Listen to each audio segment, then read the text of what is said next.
louco, essa noite te pedirão a tua alma. O que tens preparado e para quem será?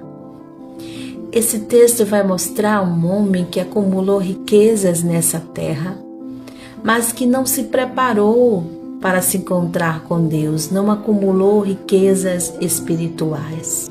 A Bíblia diz que essa casa terrena, que é o nosso corpo, um dia vai se desfazer, mas a alma do homem vive eternamente. Você não pode viver a sua vida só focado nas coisas materiais, porque um dia tudo isso vai passar. É você que determina o destino da sua alma. É você que determina onde você vai passar a sua eternidade. Será que você está preparado para se encontrar com Deus?